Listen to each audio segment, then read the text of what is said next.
salam sejahtera bagi kita semua. Alhamdulillah. Mari bersama-sama kita mengucapkan rasa syukur kita kepada Allah Subhanahu wa Ta'ala, Tuhan yang Maha Esa, yang mana pada pagi hari ini kita masih diberikan kesempatan, kesehatan, serta waktu sehingga kita semua dapat berhadir di ruang guru SMK Negeri 1 Talawi ini dalam rangka atau acara sosialisasi ataupun seminar tentang diseminasi budaya positif SMK Negeri 1 Talawi. Yang asal tidak dengan saya, lupa kita ucapkan salawat dan salam kepada Nabi kita Muhammad Sallallahu Alaihi Wasallam. Allahumma sholli wa sallim wa barik alaihi. Semoga dengan memperbanyak salawat kepadanya kita akan mendapatkan syafaatnya di akhir yaumul qiyamah. Amin. Amin. Baiklah Bapak Ibu Guru, mari kita awali kegiatan pada pagi hari ini untuk memperlancar kegiatan kita. Mari kita berdoa menurut agama dan kepercayaan kita masing-masing. Berdoa dimulai.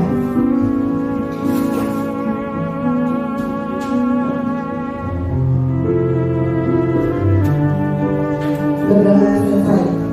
Baiklah Bapak Ibu Guru, untuk acara kita pada hari ini, yang pertama itu ada sambutan daripada kepala sekolah atau akan diwakili oleh Ibu Nur Hasanah Pulungan.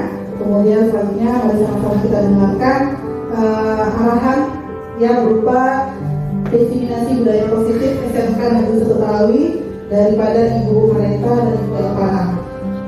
Baiklah Bapak Ibu Guru, masalah kita acara pertama yaitu arahan dan sambutan kepada Ibu Nur Hasanah Pulungan, dipersilakan.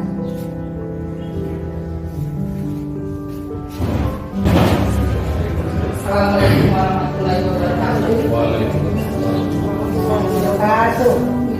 Saya ucapkan kehadiran Allah Subhanahu wa Ta'ala yang telah memberi kita kesehatan sehingga kita dapat menghadiri acara presentasi program guru penggerak diseminasi budaya positif. Salawat dan salam kita hadiahkan kehadiran Nabi besar Muhammad Sallallahu Alaihi Wasallam yang kita harapkan syafaatnya nanti di akhir nanti.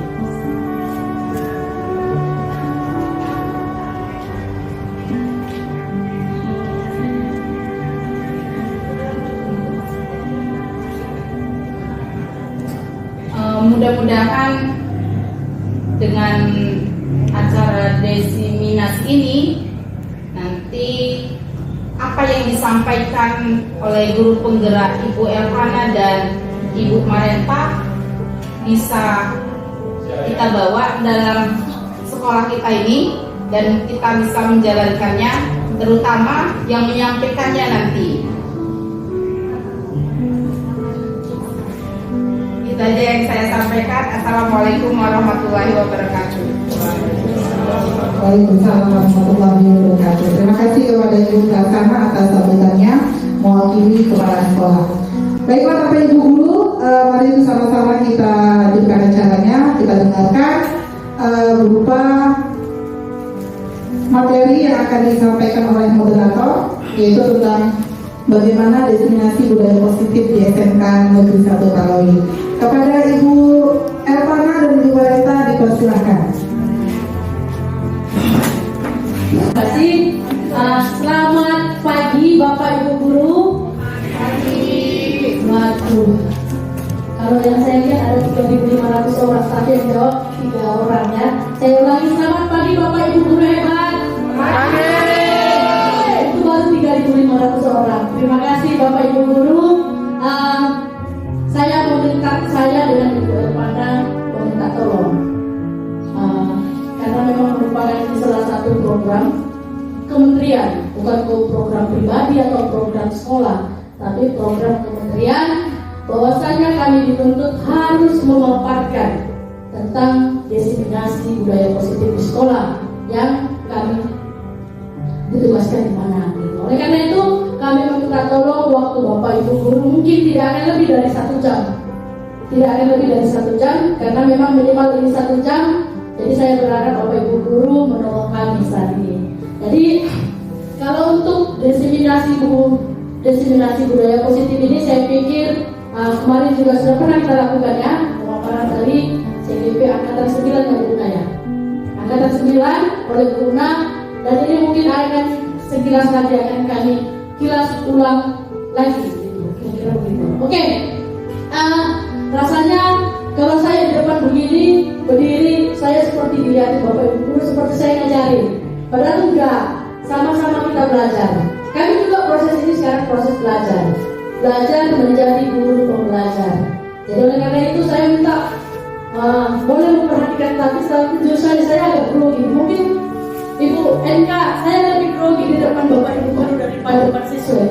Jadi oleh karena itu kita explain dulu ya.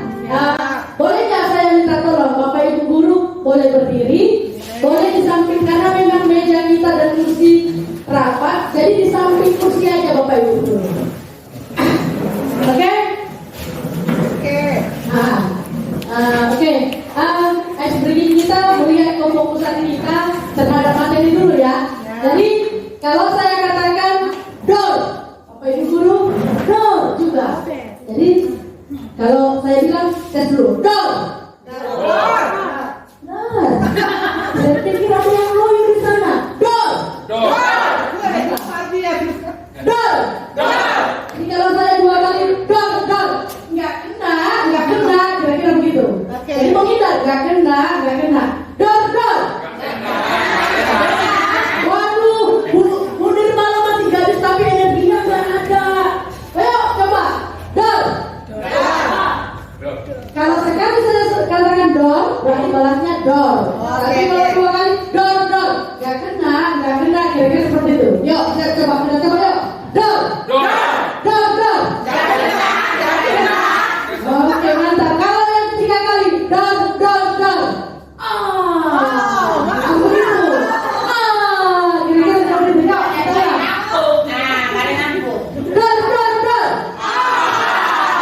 Oke, kita ulang lagi yuk. Door.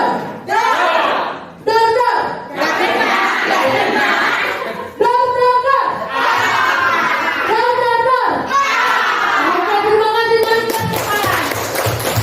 Oke, silakan dulu Bapak Ibu Guru. Terima kasih. Ya saya juga dapat itu di kita juga. Bukan saya ciptakan sendiri ya. Oke. Semoga melalui strategi tadi kita boleh saling menghargai ya. Dan saya yakin juga Bapak Ibu Guru yang kami sampaikan itu pasti juga nanti kita akan merasa oh ini. Saya juga waktu mempelajari itu begitu. Ya. Oke. Selanjutnya karena waktunya ini sangat mepet, nanti kami dimarahin mereka. Tadi aja saya panik, kamu ini mengganggu saja tadi. Saya tunjukin dia nggak mau, kan saya ini. Jadi terima kasih Bu Enka ya. Topik utama dalam budaya positif itu ada 5. Nanti saya bawakan 2 materi. Nanti Bu Elvana bawakan 3 materi, Bapak Ibu. Jadi saya hanya membagikan saja. Yang teman-teman juga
Teori yang pertama itu adalah teori motivasi, hukuman, dan penghargaan serta restitusi.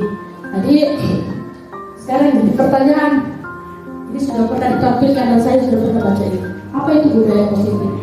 Jadi ada perbedaan antara budaya positif dengan peraturan sekolah. Selama ini yang kita jalankan di SMK Talawi ini kan pasti hanya peraturan sekolah yang sudah dibakukan. Kenapa saya bakukan? Kalau dia coba kita lihat di sebelah kiri saya, di sebelah kiri saya di sini udah ada pamfletnya. Ini peraturan tata tertib SMK Negeri 1 Talawi. Ini adalah peraturan. Nah, nanti kita rangkum peraturan ini adalah masuk segala sesuatu yang sudah kita kerjakan itu menjadi sebuah budaya yang bersifat positif. Itu yang disebut dengan budaya positif. Apa yang isinya? Ada nilai-nilai, ada keyakinan-keyakinan, dan ada kebiasaan-kebiasaan di sekolah yang berpihak. Ini dia Bapak Ibu, berpihak pada siswa atau pada murid, supaya murid itu punya pribadi yang kritis. Yang pertama dia punya pribadi yang kritis, yang kedua dia penuh dengan hormat, dan yang ketiga dia penuh dengan rasa tanggung jawab. Nah, banyak orang, saya pribadi guru, saya hanya meletakkan diri saya itu sebagai manajer yang arogan ya. Kamu ini, kamu harus begini, kamu harus rambutnya harus sekian dengan sekian gitu. Kita hanya fokusnya ke situ, kita nggak melihat siswa itu apa yang dia terima ketika melakukan itu. Dengan rambut 00, 01, 02, 03, apa sih dampaknya sama siswa? Itu kita nggak pernah sampaikan ke siswa. Yang tahunya kita, ini peraturan sekolah, udah lahir semenjak saya belum ada di sekolah ini. Saya di sekolah 2013, 2014. Ini sudah lahir mulai tahun 2004 atau 2005. Tapi kita tidak pernah sampaikan itu ke siswa. Kenapa harus 00? Kenapa harus 01, 03? Kenapa harus pakaiannya itu? Kenapa ada atribut? Jadi siswa apa yang terjadi? Siswa itu jadinya kenapa harus itu? Biasa masalah nggak ada gitu. Nah, ini kelemahan kita guru atau warga sekolah. Nah itu. Lalu, yang pertama tadi kita akan bahas tentang teori motivasi dan kita sebagai guru atau sebagai seorang pendidik ya, kalau seandainya contoh Ibu Juli dipilih menjadi upskilling, ikuti upskilling, kira-kira apa sih yang menjadi motivasi Bu Juli berangkat? Apakah karena Bu Juli dipanggil panitia dan takut dia kalau nggak ikut dia akan kena teguran? Apakah kita sebagai guru pergi mengikuti diklat hanya karena ingin mendapat imbalan atau uang saku, atau supaya terlihat keren sama teman kita guru? Itu bukan bikin diklat kemana Tegal 3 bulan loh. Wih, keren kali bukan. Apakah itu? Atau mana yang ketiga? Kita sebagai guru menyadari bahwa kita punya nilai-nilai kebajikan pada diri kita sendiri. Atau apa itu? Kita sadar betul bahwasanya belajar meningkatkan kompetensi itu sebagai guru itu menjadi sebuah keharusan.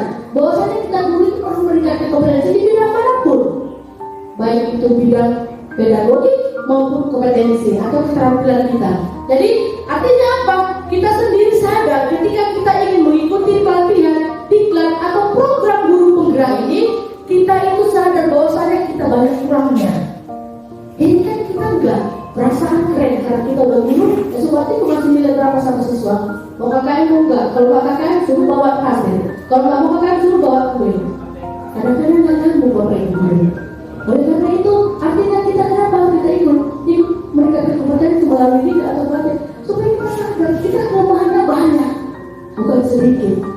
Dan kemajuan teknologi digitalisasi sekarang ini menuntut guru harus bisa dan mampu. Itu ya. Oke. Baru, sekarang ini lagi di Merak ini merdeka belajar, merdeka mengajar. Mengajar dan belajar itu harus merdeka. Ya, merdeka menurut Ki Hajar Dewantara, merdeka ini tidak hanya lepas dari perintah. Ambil A, siswanya langsung ambil A. Ambil C, siswanya ambil. Guru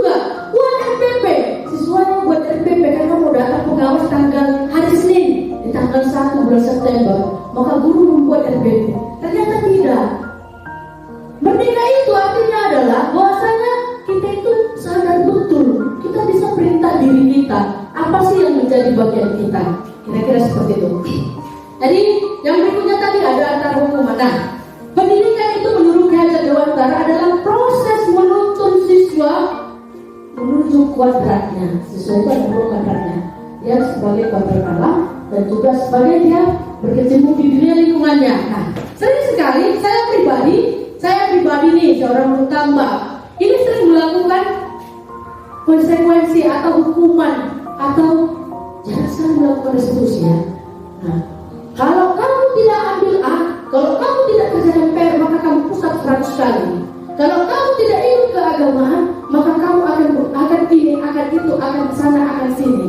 Nah, kita jarang sekali itu membedakan mana sih hukuman dan konsekuensi. Coba Bapak Ibu mencatat 100 kali di dalam buku kalimat saya tidak akan terlambat lagi. Ini karena dia terlambat ke sekolah. Ini hukuman atau konsekuensi? Hukuman atau konsekuensi Bapak Ibu? Hukumannya. Ya, benar itu hukuman. Padahal kita guru, nah, saya waktu mempelajari tentang modul ini, saya itu berkecimpung dengan diri saya sendiri Bapak Ibu.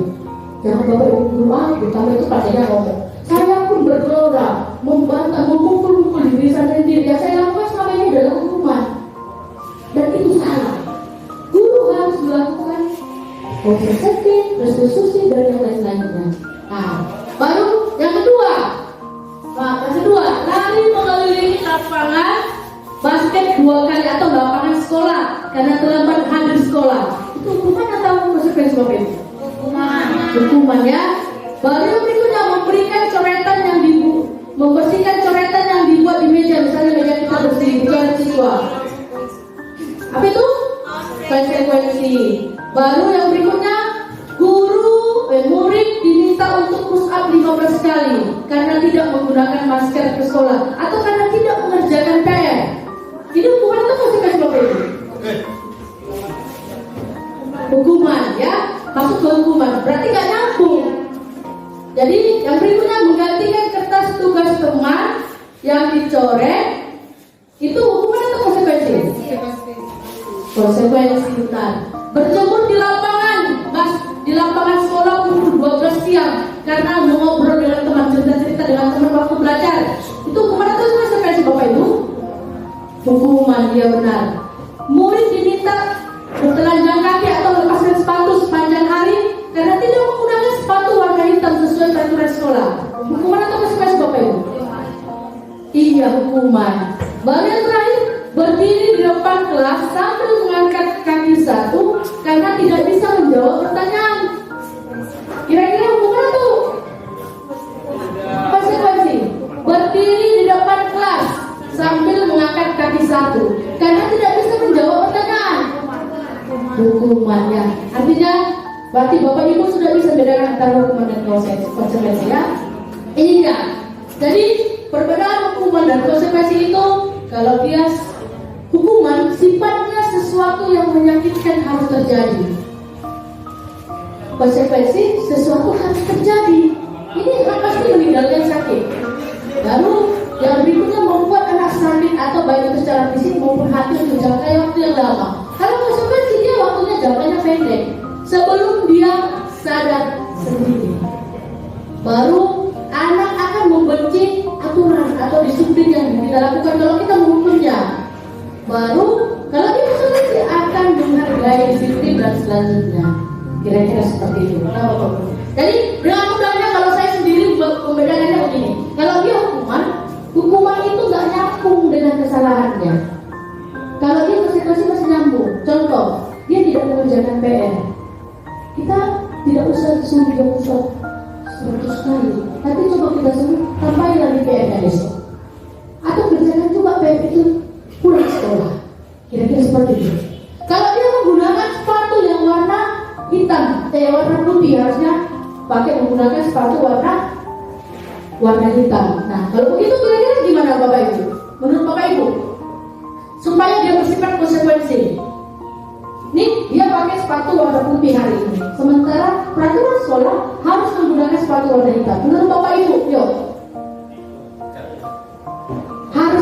kita lakukan sebagai guru supaya dia bersifat konsekuensi? Yang menggunakan sepatu warna putih harusnya warna hitam. Apa yang harus kita lakukan? Ada yang mau coba Bapak Ibu?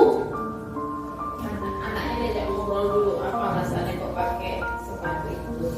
Iya. Mana basah? Berarti harus mempertanyakan apa yang menjadi alasannya. Kira-kira Bapak Ibu yang lain ada nggak selain itu? Kalau dia menggunakan nih, atau kita suruh, udah buka sepatumu biar gue rasakan sakitnya karena alas kaki. Atau bukan ada? Kira-kira kalau misalnya begitu Ibu, kira-kira menurut Ibu gimana?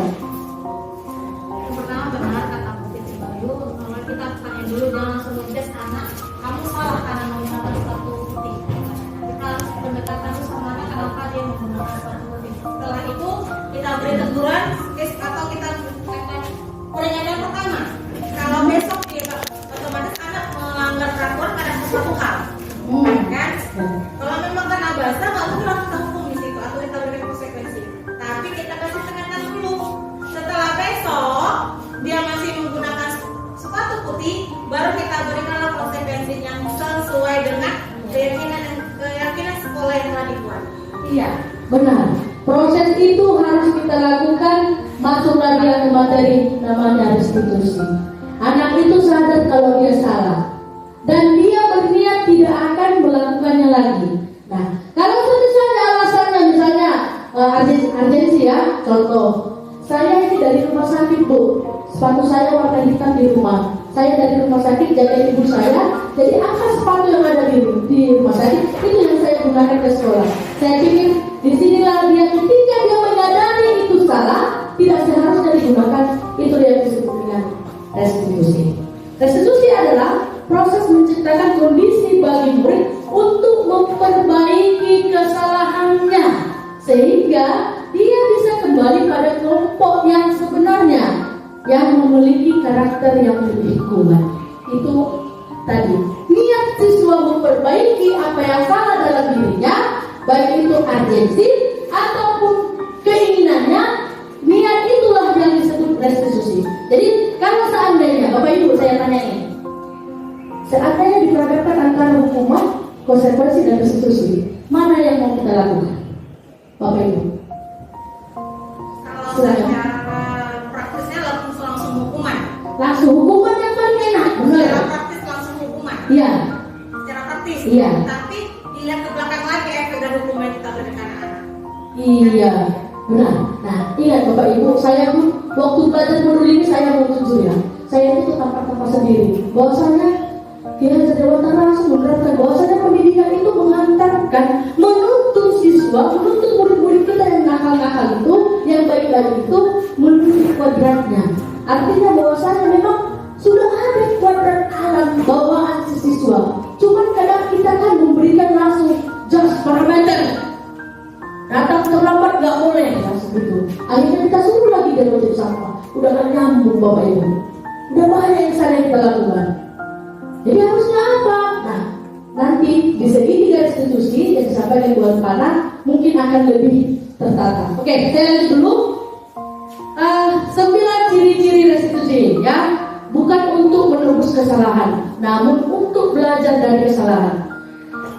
Dengan membiarkan si A tadi menggunakan sepatu warna putih dan langsung kita buka sepatunya, dia berjalan tanpa alas kaki, itu sudah membuat dia terluka fisiknya ya. Jadi sebaiknya kita lakukan restitusi yang dikatakan sama Bu Uda sama Bu Putri Bayu tadi. Tanyakan dulu dan dia sekali betul bahwasanya yang dilakukan itu adalah salah. Itulah yang paling tepat. Yang kedua, bisa memperbaiki hubungan. 3, tawaran atau bukan pasangan. Artinya apa? Ya dia kan sadar kamu salah. Nah, kalau kamu pakai ini salah, dia sadar dulu. Apa yang akan kamu lakukan? Saya besok akan memakai sepatu warna itu. Kira-kira seperti itu Bapak Ibu. Ya.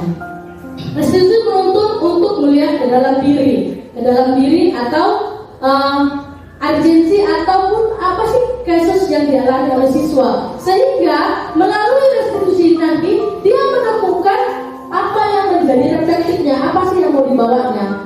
Ada sebuah kesadaran, oh iya ya, salah ini. Kira-kira ya.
panjang, nggak bisa diukur. Ibu kamu berhasil nggak?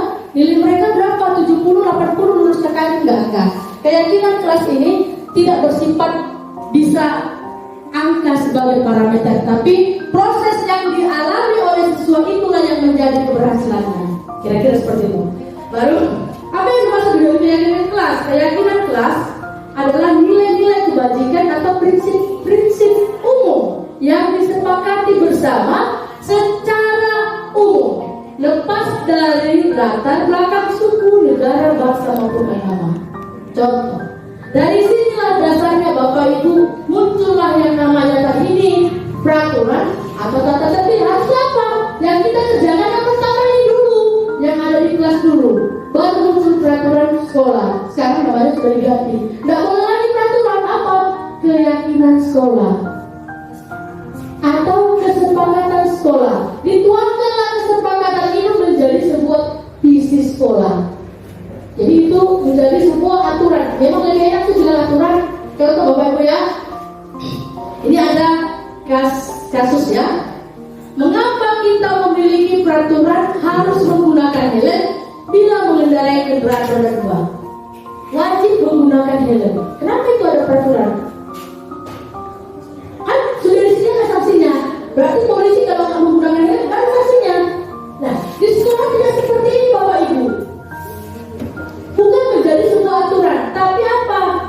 Bukan wajib menggunakan sepeda motor ya. Pengendara yang menggunakan sepeda motor roda 2 wajib menggunakan helm. Seperti itu. Kalau nggak udah ada sanksinya, udah ada tilangnya gitu. Mengapa kita memiliki peraturan 3M menggunakan masker, mencuci tangan dan menjaga jarak 1,5 meter? Atau mengapa kita memiliki peraturan harus datang tepat waktu pada saat mengikuti pelatihan? Mengapa siswa dan guru harus datang tepat waktu ke sekolah? Guru juga demikian. Lesnya 1, 2, 3 harus keluar dia pas di les ketiga selesai. Kenapa kita harus punya peraturan itu? Nah, kalau seandainya itu berupa aturan itu kan ada angka-angka, ada parameter yang berbicara. Sementara kalau keyakinan itu dia harus bersifat intrinsik, keinginan, dorongan dari dalam diri kita sendiri. Bukan karena ada sanksi, makanya kita melakukannya. Tapi keinginan dari dalam diri kita sendiri, jangan terlambat ke sekolah. Dari dalam diri sendiri. Jadi makanya diubah dia menjadi sebuah keyakinan, bukan peraturan. Ya. Selanjutnya, di mana letak peraturan kelas? Ini dia Bapak Ibu ya. Peraturan kelas atau yang sering kita buat ya, siswa wajib datang tepat waktu atau siswa harus misalnya harus saling menghormati guru, menghormati teman. Nah, lebih luas dari peraturan kelas inilah yang dinamakan dengan keyakinan kelas.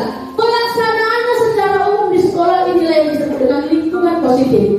Kalau seandainya sekolah ini melakukan lingkungan membudayakan lingkungan positif, maka sekolah ini sudah menerapkan budaya positif. Kira-kira itulah titik di mana letaknya peraturan kelas atau keyakinan kelas itu.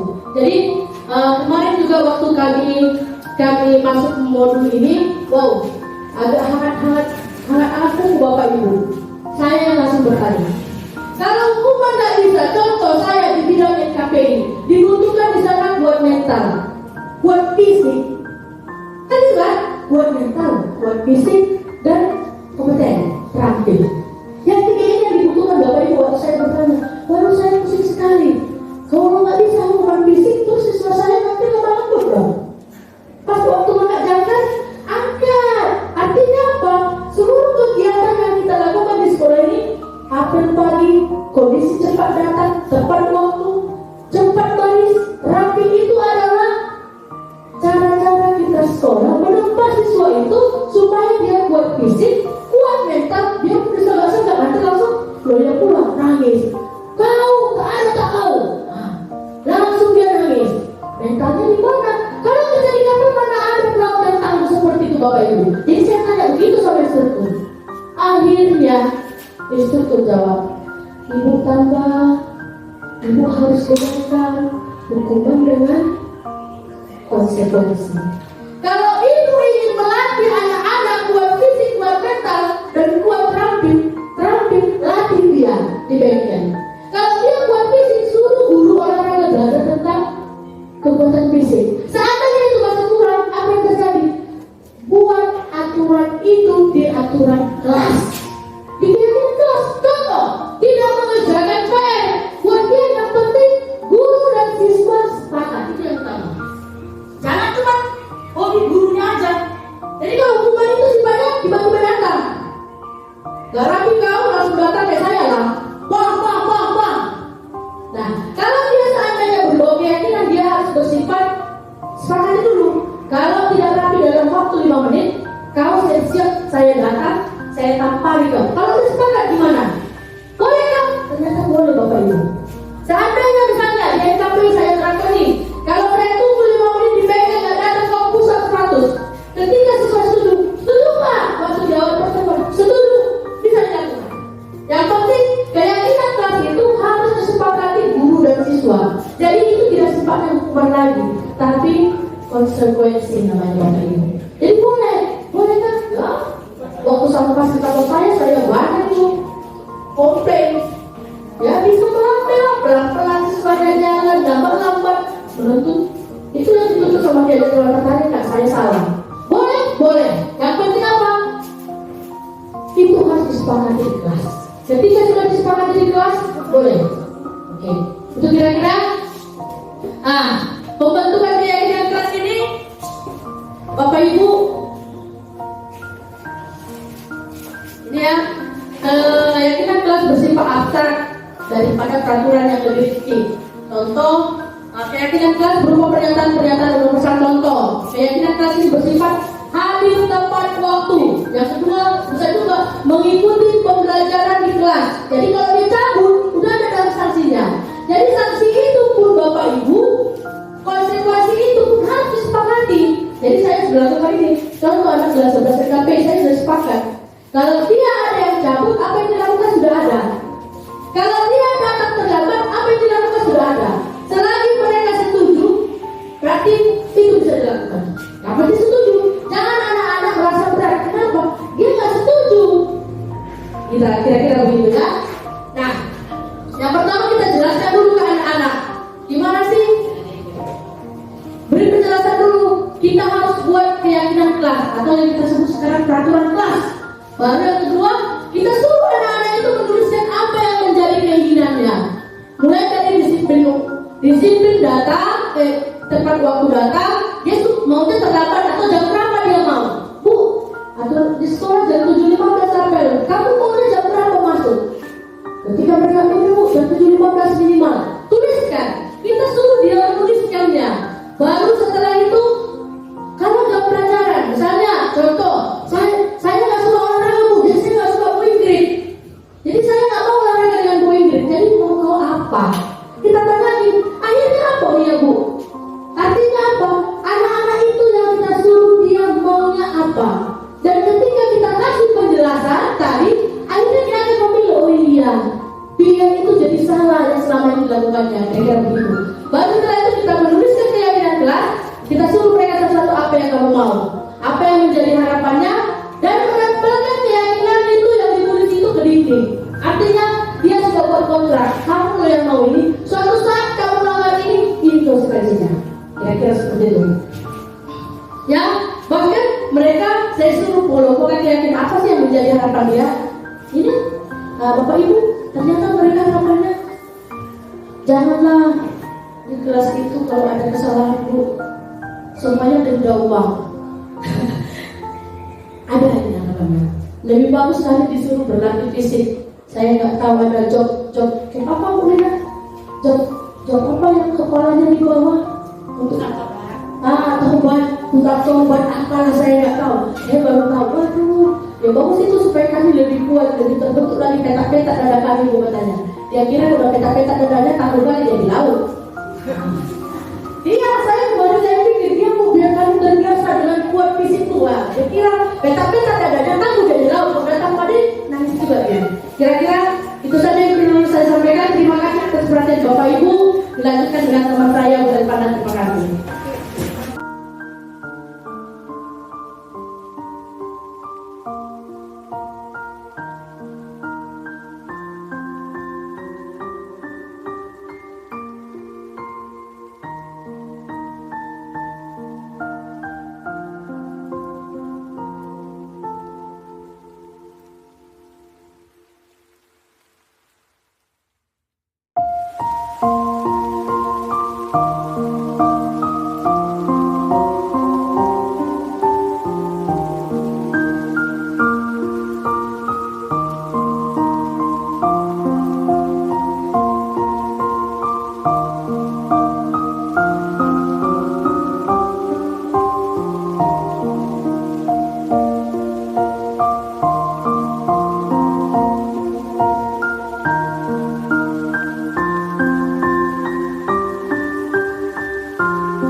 Baiklah Bapak Ibu, saatnya sekarang kita memasuki materi tentang disiplin positif dan nilai-nilai kebajikan universal.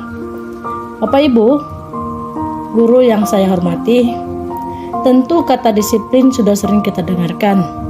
Disiplin positif akan hadir sebagai pendekatan yang lebih efektif dalam mendidik siswa. Yang pertama dalam mendidik siswa, yang kedua dalam membangun karakter siswa dan menciptakan hubungan yang positif. Fokus disiplin ini akan diarahkan kepada saling menghormati antara guru dan siswa. Yang kedua, dengan disiplin kita dapat mengembangkan keterampilan atau menilai keterampilan sosial emosional seperti rasa empati, tanggung jawab, dan pemecahan masalah. Nah, tentu banyak sekali siswa yang sering kita jumpai ya Bapak Ibu ya. Ketika guru menginstruksikan satu atau dua hal, maka sering sekali siswa itu langsung menolak. Nah, ketika kita perlakukan disiplin yang positif, cenderung kita dapat menerapkan bagaimana siswa itu menerapkan keterampilan sosial emosionalnya. Nah, yang ketiga, yaitu dengan disiplin positif kita dapat memberikan konsekuensi yang logis sebagai akibat alami dari perilaku. Jadi, Bapak Ibu, ketika kita menerapkan disiplin, kita juga dapat memberikan konsekuensi yang logis atau sebab akibat terhadap perilaku siswa. Gitu. Disiplin positif bukan hanya tentang aturan Bapak Ibu ya, bukan tentang hukuman. Ini tentang membimbing siswa untuk memahami mengapa suatu perilaku tidak baik dan bagaimana mereka dapat memperbaiki diri. Jadi itu dua, mengapa siswa itu harus berperilaku baik itu, dan bagaimana mereka dapat memperbaiki diri ketika mereka mempunyai perilaku yang tidak baik. Dengan pendekatan ini, kita tidak hanya mengajarkan pengetahuan Bapak Ibu, tapi juga membentuk karakter siswa menjadi pribadi yang lebih baik. Sama seperti saya pikir profil pelajar Pancasila itu yang menjadi acuan pendidikan di zaman atau di tahun untuk kurikulum Merdeka Mengajar atau Merdeka Belajar. Baiklah, berikutnya yaitu adalah manfaat tentang disiplin positif. Yang pertama, Bapak Ibu tentu sudah sering melihat ini ya. Yang pertama, meningkatkan motivasi belajar siswa. Nah, tentu ketika kita menerapkan disiplin positif di sekolah atau di kelas, itu akan meningkatkan atau membangkitkan adrenalin siswa supaya dia semakin bersemangat dalam belajar. Yang kedua itu dapat menciptakan iklim kelas yang positif dan dapat juga mencegah masalah perilaku yang lebih serius. Contoh, jika ada sesuatu atau misalnya perilaku siswa yang kurang baik, sering sekali kita biarlah itu guru BP, biarlah itu kerjaan wali kelas. Sementara kita selaku guru mata pelajaran punya tanggung jawab sendiri untuk mengatasi perilaku siswa tersebut. Itu bukan kerjaan guru BP atau kesiswaan atau malah wali kelas. Nah, berikutnya ini ya, social emotional learning atau meningkatkan keterampilan sosial emosional siswa. Nah, meningkatkan keterampilan sosial emosi siswa ini dapat terbentuk ketika kita menerapkan disiplin. Dan yang terakhir itu membangun hubungan yang kuat antara guru dan siswa. Saya sudah menerapkan ini Bapak Ibu. Bagaimana saya bilang, mungkin Bapak Ibu mengenal salah satu siswa kita, sebut saja namanya si A. Atau yang kelas 11 KPI, mungkin yang paling bermasalah itu Bapak Ibu sering memberikan label ya, itu Revan gitu. Tapi saya sudah menerapkan bahwasanya dengan cara saya sendiri menerapkan disiplin sama Revan itu tidak bisa langsung ultimatum, kamu melanggar keyakinan kelas, kamu melanggar peraturan sekolah, nggak bisa Bapak Ibu. Jadi kita harus punya trik tersendiri untuk mengetahui di mana titik lemahnya anak ini supaya dia sadar perilakunya itu tidak baik dan dia punya kesempatan untuk memperbaiki perilakunya. Oke, selanjutnya ini mengatasi tantangan dalam penerapan disiplin positif. Jadi ada cara mengatasi, bagaimana sih cara menerapkan disiplin positif di sekolah. Yang pertama ada sebuah konsistensi. Konsisten kita menerapkan, bukan hanya kerja saya atau kerja guru penggerak atau kerja guru mapel, tapi itu ada stakeholder yang harus menerapkan disiplin positif. Mulai dari siswa, mulai dari guru, mulai dari perangkat atau struktural di manajemen sekolah, sampai mungkin orang tua dan juga masyarakat lingkungan sekolah. Yang kedua itu adalah dukungan dari rekan guru. Tentu tidak satu orang saja yang masuk mengajar di satu kelas, atau tidak satu guru saja yang menghadapi satu siswa, tetapi kita punya banyak guru mapel, guru normatif atau guru adaptif, atau guru wali kelas gitu. Yang berikutnya itu kesabaran ya, pasti tidak mudah mengubah perilaku siswa Bapak Ibu, tapi dengan sabar atau kita belajar memahami anak tersebut, saya yakin kita punya kesempatan besar untuk mengubah perilaku siswa yang kurang baik menjadi baik. Baru yang berikutnya itu yang terakhir itu adalah fleksibilitas. Fleksibilitas ini artinya tidak terpaku ya. Tidak semua mungkin nilai-nilai disiplin ini kita terapkan kepada semua siswa. Tidak, ada beberapa siswa yang memang kadang membutuhkan mungkin ekstra. Ada yang juga siswa yang tidak harus bentuknya seperti itu. Contoh saya kasih, dalam keyakinan kelas kita sudah sepakat jika siswa, salah satu siswa terlambat atau tidak hadir tidak tepat waktu, maka akan diberlakukan hukuman pulang lebih lama. Tidak semua siswa kita bisa lakukan itu. Ada beberapa siswa kita yang mungkin kita tidak dapat menerapkannya. Baru berikutnya ya Bapak Ibu, itu ini profil pelajar Pancasila. Ini menjadi acuan apa sih target kita dunia pendidikan di dalam membentuk alumni atau pelajar di zaman era sekarang. Itu profil pelajar Pancasila dalam bidang pendidikan di Indonesia dijabarkan ke dalam 6 dimensi Bapak Ibu ya, 6 dimensi. Mulai dari beriman, bertakwa kepada Tuhan Yang Maha Esa dan berakhlak mulia. Baru yang kedua itu ada mandiri.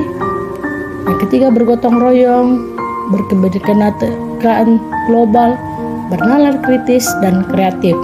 Bapak Ibu, tentu ini bukan lagi santapan baru untuk dunia pendidikan. Begitu kurikulum merdeka diberlakukan di Indonesia, atau mulai dari pemberlakuan di awal ini, profil pelajar Pancasila menjadi target utama Menteri Pendidikan untuk membentuk bagaimana pendidikan di Indonesia. Jadi seluruh proses pendidikan yang dilakukan di sekolah harus mengarah kepada 6 dimensi tujuan dari pendidikan ini. Bagaimana siswa itu dapat beriman, bertakwa kepada Tuhan Yang Maha Esa dan berakhlak mulia? Maka kita melakukan banyak kegiatan-kegiatan keagamaan, mengingatkan dia dengan Tuhannya. Baru ada juga membiasakan diri bagaimana siswa itu berlaku secara mandiri, dia mampu hidup secara mandiri.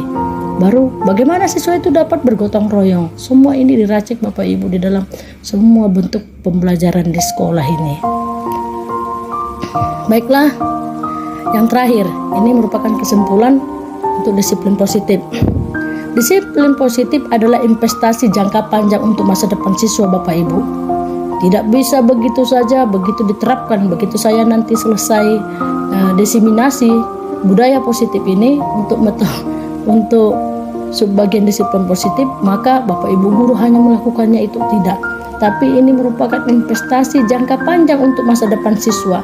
Bagaimana disiplin positif ini berakar dan bertumbuh di hati dan di hidup siswa. Sehingga kenapa?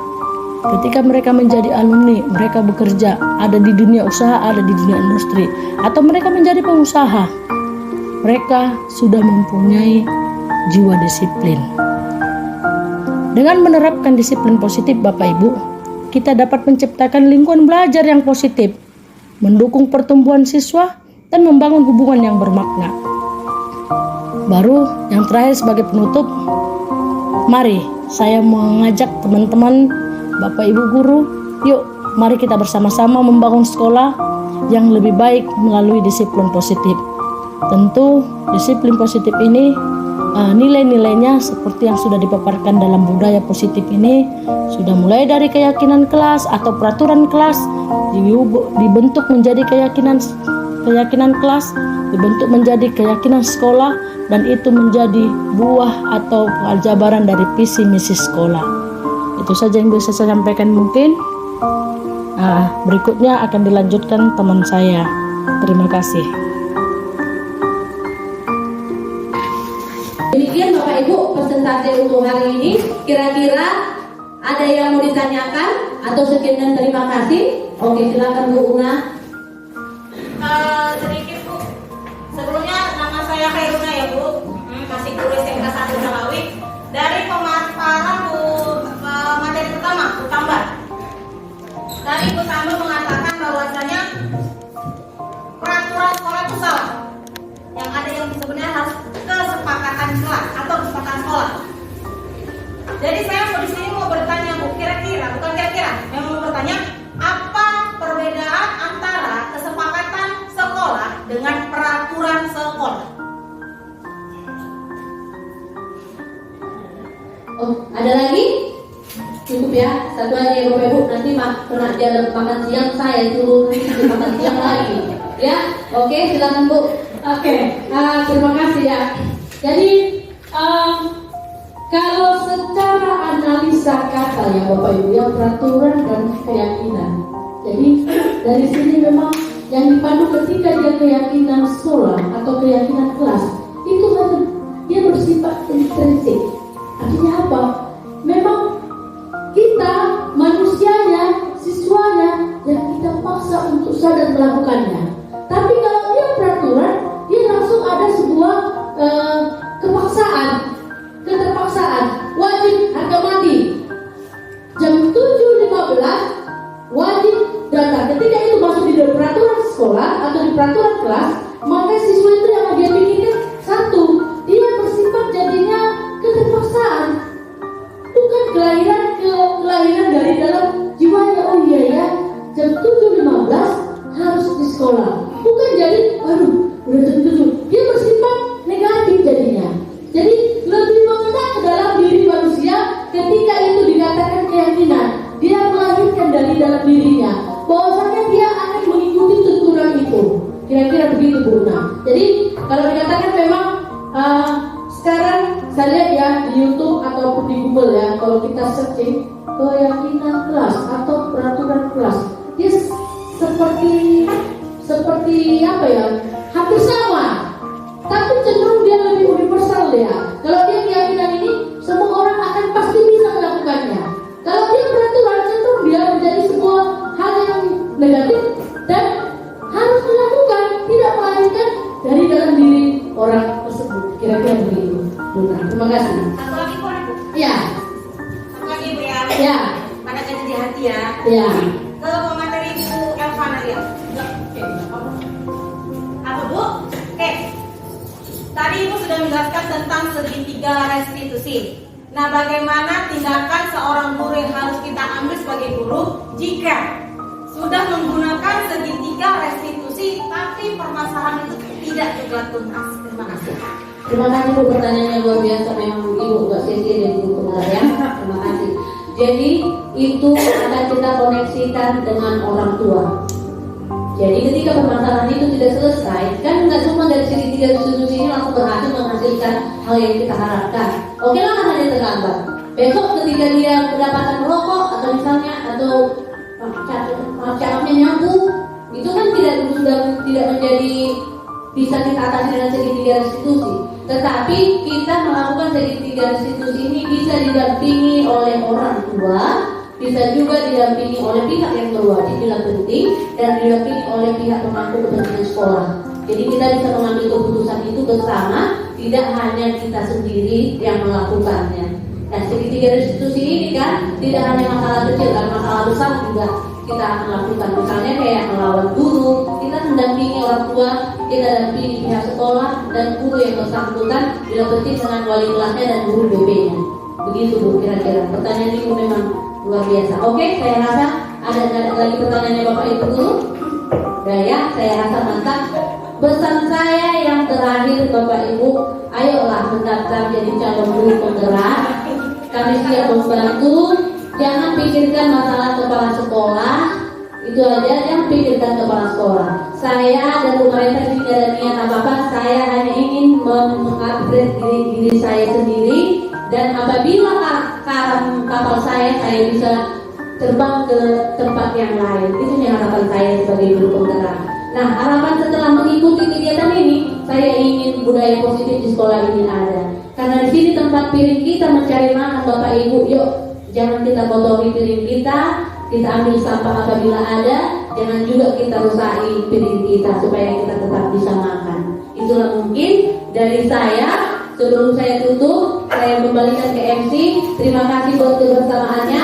Kami bahagia di depan Bapak Ibu Guru. Kami tunggu sesi seperti ini di depan kalau sudah ada yang menjadi guru penggerak. Sekian dan terima kasih dari kami. Selamat siang. Kira-kira gimana menurut Bapak pemaparan ini atau tentang budaya positif ini? Secara umum Pak. Atau Pak Adrian boleh berkenan Pak beri waktunya Pak. Iya.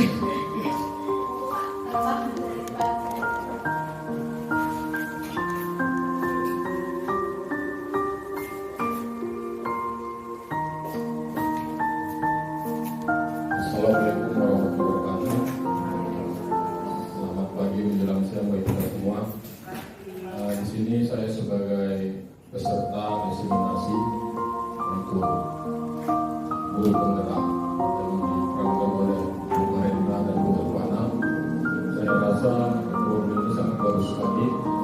Kenapa? Karena kalau kita lihat di sekolah kita ini, ya peraturan yang berlaku, tapi bukan keyakinan di dalam kelas. Jadi antara keyakinan dan peraturan itu berbeda.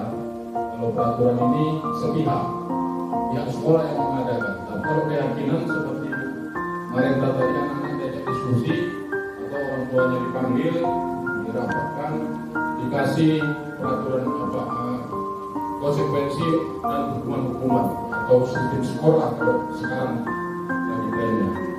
Jadi ini untuk kita semuanya. Saya juga sebagai guru, saya sendiri masih banyak kekurangan.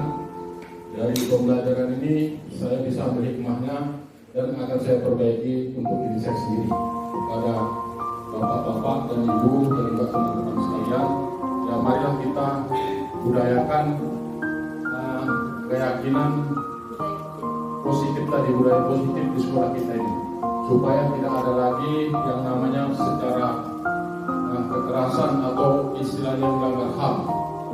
Karena banyak sekolah-sekolah yang lain, bapak ibu gurunya ya itu masuk ke ranah hukum gara-gara memproses siswa. Jadi alangkah baiknya ya dengan adanya budaya sekolah ini, mudah-mudahan yang akan datang ya marilah kita sama-sama memperbaikinya. Dan juga kepada Bu Elvana dan Bu Mahendra, kami selaku guru peserta kami juga terima kasih karena apa yang sudah Bapak dan sudah Ibu bicarakan di sini ya Ibu bahas itu sangat berguna bagi kami semuanya. Karena selama ini kami ya itu tadi saya juga sering menghukum, saya tipe guru yang menghukum. Ya jadi ada siswa saya itu sering Pak nggak push up Pak, karena saya sering push up. Asal salah push up, terlambat masuk push up. Nah, jadi mulai hari ini akan saya ubah diri saya seperti yang dibicarakan Bu Elvana dan Bu Mahendra tadi secara pelan-pelan. Nah, oke, kepada Bapak Ibu guru yang lainnya, kalau ada mau melakukan guru penggerak silakan.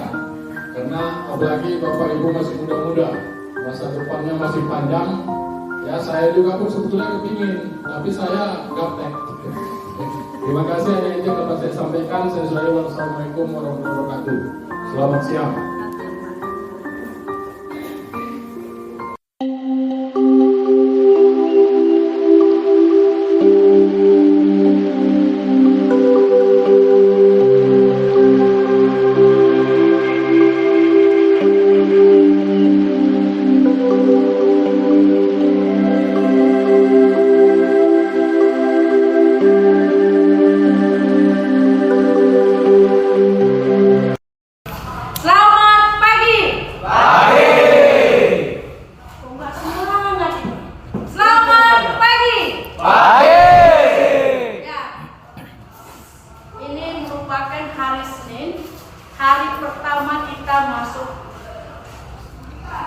guru yang pertama.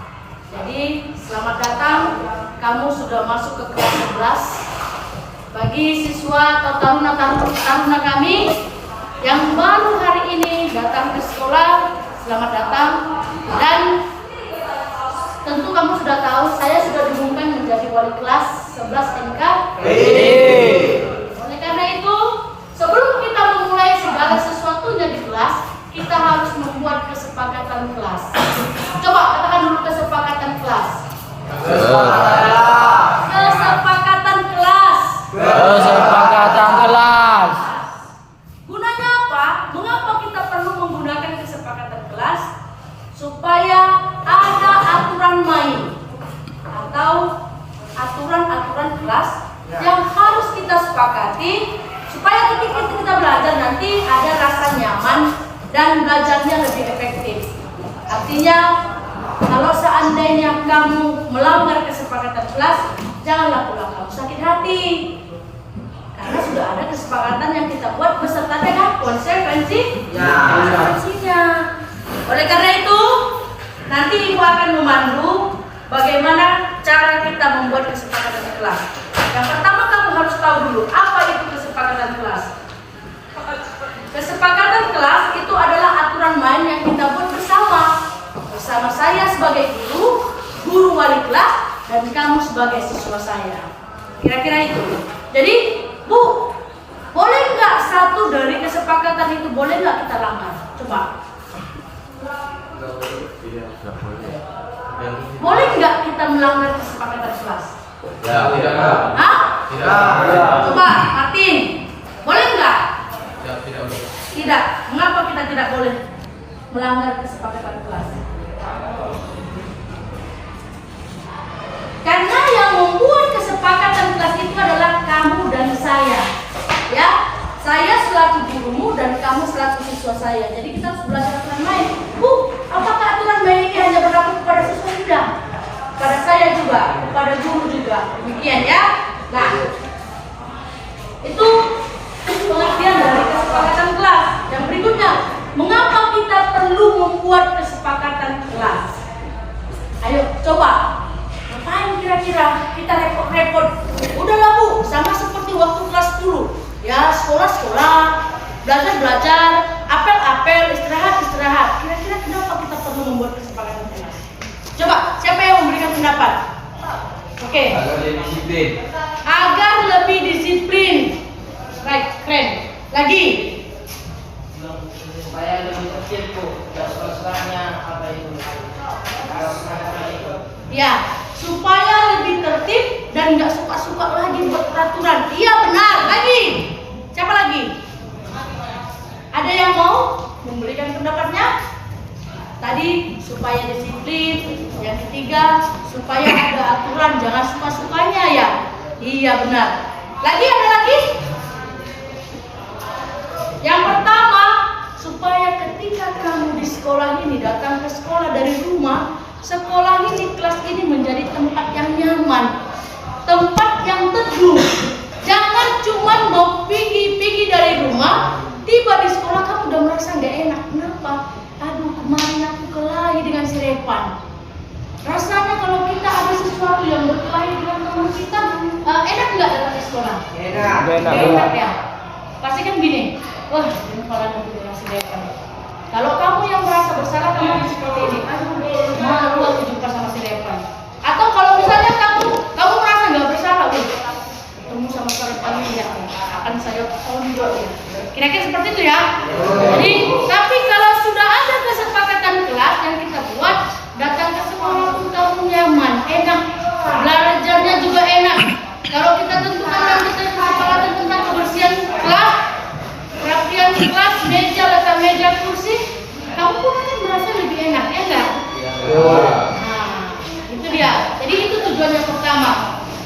Baru itu yang berikutnya kita bisa belajar lebih fokus. Artinya, contoh, adalah teman kita nanti yang datang terlambat. Padahal kita ini sudah lagi semangatnya belajar sama bapak ibu gurunya. Tiba-tiba masih mau masuk kalau ada yang terlambat. Kalau kita nggak sepakatin, kita datang tepat waktu, gimana coba? Terganggu nggak? Terganggu. Terganggu kan? Nah, ini dia. Nah, manusianya bagaimana? Nah, yang terakhir, mengapa kita perlu membuat kesepakatan kelas? Tentu kita harus saling menghormati orang lain atau menghormati teman, menghormati guru. Contoh, kalau seandainya saya lagi ngajar nih A, B, C, D, E, F, G, ternyata tiba-tiba misalnya ada yang ngetop, ya pasti kan itu sudah tidak menghormati kamu lagi. Temanmu sudah tidak menghormati kamu yang lagi fokus belajar. Kira-kira seperti itu, ya. Ya. Kau dari mana? Kenapa? Nah, ini dia contohnya. Ini kamu. Oke. Nah, ini dia contohnya. Ketika saya menjelaskan, baru saya jelasin mengapa kita perlu membuat kesepakatan kelas. Ketika dia datang terlambat, dia kan mengganggu kita. Ya tidak? Iya, Bu. Nah, nanti ketika saya memberikan kesempatan sama kamu untuk menulisnya kesepakatan kelas, tuliskan juga supaya siapa namamu? Hajron, Muhammad Hajron ini menghormati temannya dengan datang tepat waktu. Berarti seperti itu, duduk kamu. Oke. Selanjutnya,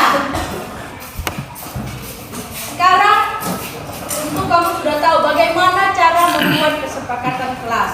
Nanti saya akan membagikan kertas berwarna, ada kuning dan ada merah atau pink.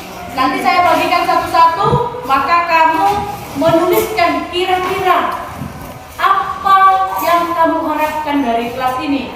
Kelas yang bagaimana yang kamu idamkan. Ketika kamu belajar nanti kamu merasa nyaman. Kalau seperti tadi, ada yang terlambat, nyaman nggak belajarnya? Nyaman nggak? Enggak ya, tentu nggak nyaman. Oleh karena itu, nanti saya akan bagikan kertas yang berwarna pink atau merah. Silakan tulis apa yang menjadi harapanmu. Yang berwarna biru, silakan tulis kesepakatan apa yang ingin kita rampungkan. Nanti setelah saya bagi, saya kasih waktu kamu menuliskannya dan 10 menit saya akan membuat tabel dan kamu akan menempelkannya masing-masing sesuai dengan keinginanmu.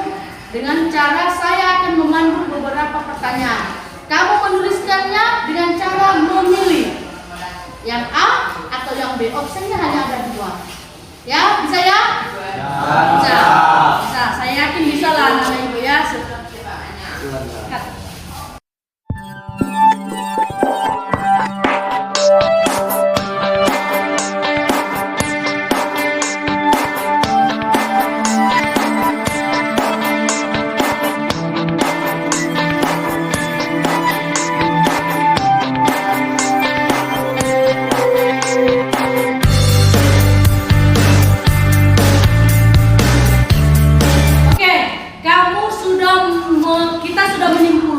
Kesepakatan kelas yang sudah kita buat, tentu harus kita sepakati dong apa yang menjadi konsekuensi atau jika kamu melanggar kesepakatan yang kita buat, kira-kira apa sih yang kamu terima, kan gitu ya.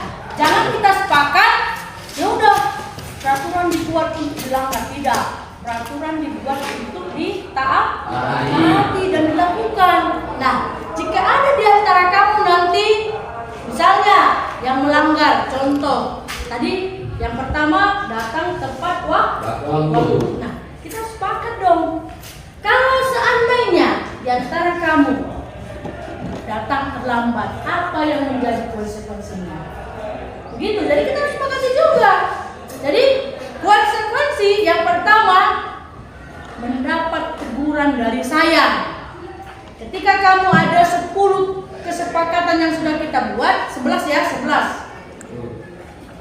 Kamu harus mendapatkan teguran dari saya selaku wali kelasmu. Teguran apa itu? Nanti bisa berjenjang. Bisa teguran dulu, saya akan tanyakan dulu sebab. Sebab kenapa kamu datang terlambat, contohnya. Yang kedua,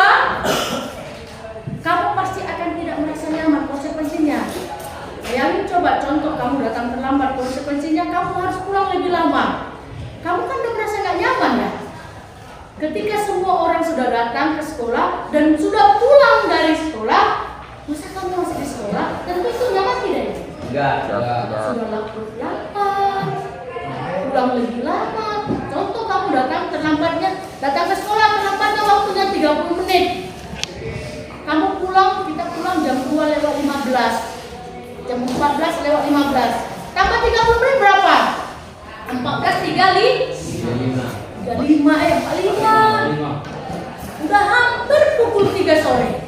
Kamu harus pulang. Semua teman-temanmu sudah pada pulang. Nah, nanti ada konsekuensi yang kita sepakati jika kita melanggar aturan atau kesepakatan kelas yang sudah kita buat. Kira-kira seperti itu.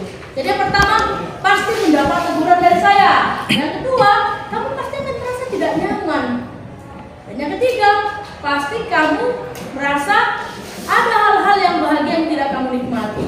Contoh, pagi-pagi kita datang, kita mulai pembelajaran, sudahlah kita bersemangat bernyanyi misalnya. Ya, tentu kamu sudah tidak ada di kelas karena kamu datangnya terlambat, ya kan? Nah, ini himbauan dari saya. Mari kita patuhi dan lakukan secara berkomitmen, konsisten. Apa yang sudah kita sepakati tadi, ada 11 poin ya. Maka biarlah itu kita lakukan bersama-sama. Apa kamu mau kena konsekuensi? Tidak ya. Ibu pun tidak mau anak-anak ibu dihukum oleh guru lain dong. Nanti kalau ibu yang hukum, ibu akan kembali ke kesepakatan di kelas yang kita buat. Kalau guru lain belum tentu, ya. Oleh karena itu, ayo kita sama-sama melakukan sesuatu yang sudah kita sepakati bersama. Kita lakukan secara berkomitmen, ya.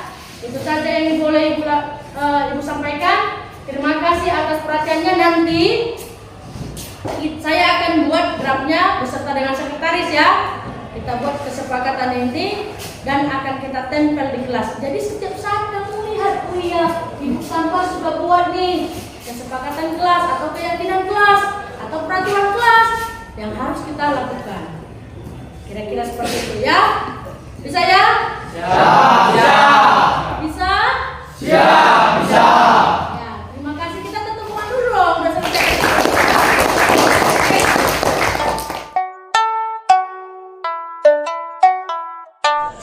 Nama saya Raja FP Sidabutar.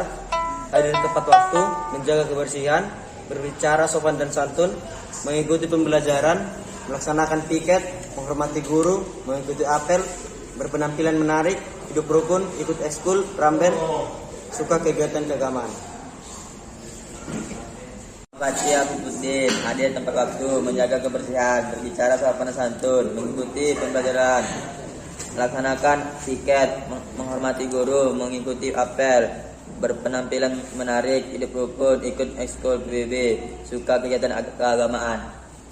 Tepat waktu, menjaga kebersihan, berbicara sopan dan santun, mengikuti pembelajaran, melaksanakan piket, menghormati guru, mengikuti apel, berpenampilan menarik, hidup rukun, suka ikut ekskul badminton, suka kegiatan keagamaan.